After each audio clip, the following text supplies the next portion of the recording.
tem que entender é que não deu para escrever toda a história da humanidade dentro da Bíblia.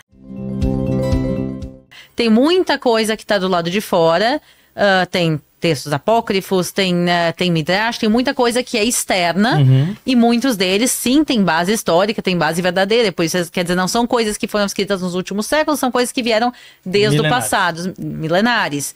E a gente vê que realmente, por exemplo, os Midrashim ligados a Abraão são muito, muito antigos, porque a gente tem registros muito antigos deles, registros também muito antigos de Abraão,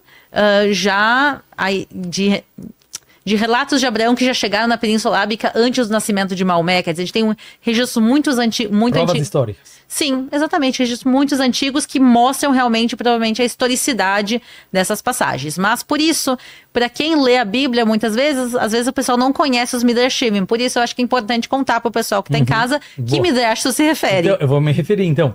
Mesmo que não está explícito, né? Desculpa, na Bíblia, que é isso que a Aline mencionou agora, essa história, ou seja, ela não está contada dessa forma, existem algumas entrelinhas, né? Não quero entrar agora, mas você gosta muito de numerologia judaica, né? Os códigos da Bíblia.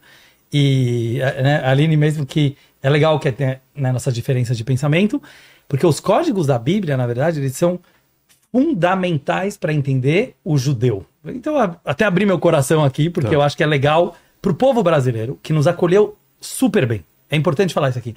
Meus avós, né, ambos os lados judeus, e como a Aline falou, é muito legal, né, que você vai no táxi, vai no Uber, e o cara, então você nasceu em Israel, porque o cara me vê com essas roupas, você nasceu em Israel?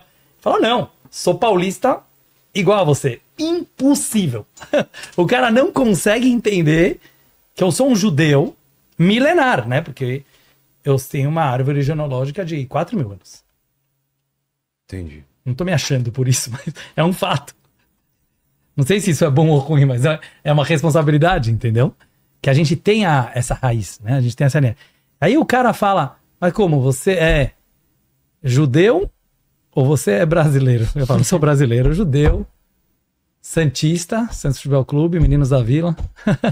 Eu tenho minha cultura judaica, eu tenho minha cultura brasileira, que eu adoro. E meus avós foram muito bem recebidos no Brasil. Eu acho legal falar isso, porque o povo brasileiro ele tem uma origem judaica, né? Desculpa um pouco sair do assunto, mas é o mesmo tema.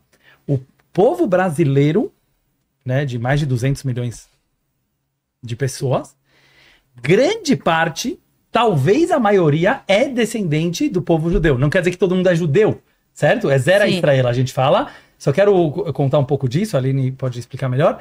Mas assim, tem muitos judeus. E tá, isso aqui não é guardar mágoa de nada, mas assim, é a história. Que eles foram expulsos na Inquisição, nos anos de 1500, né? De Portugal e da Espanha. Eu acho que foram 1 milhão... na época, né? Que era muita coisa. Praticamente 1 milhão de judeus foram praticamente expulsos da Europa. Foi Portugal e Espanha, mas também Holanda e outros países. Inclusive, talvez o mais importante deles... que foi o ascendente do nosso querido Silvio Santos. Bravanel? Vou pegando assunto por assunto, mas daqui a pouco eu volto, né? Tem um pouco de déficit de atenção, mas no final eu só quero finalizar isso. Que o Silvio Santos, ele era judeu também, né? Tanto pela parte de pai, tanto pela parte de mãe, de autoridades importantíssimas, né? Pela parte do pai, ele era da família Abravanel, que o primeiro senhor Abravanel, ele era conselheiro, ministro principal, ele conta isso num dos vídeos, você pode ver no YouTube, de Fernando e Isabel, dos reis, né, da Espanha. E, naquele momento, os cristãos da época, que eram, né, tem que contar a história, um pouco mais generosos, eles não mataram os judeus, como foi feito no Holocausto, mas eles expulsaram os judeus da Europa. E os judeus literalmente caíram fora da Europa, e o rei e a rainha queriam que o ministro das finanças, que era o Abravanel, ficasse lá. E ele falou não. Você vê que o Silvio Santos conta isso com muita emoção, né? Ele quase chora. E ele conta que o avô dele, né, o ascendente dele, falou, não, se meu povo vai, eu vou junto.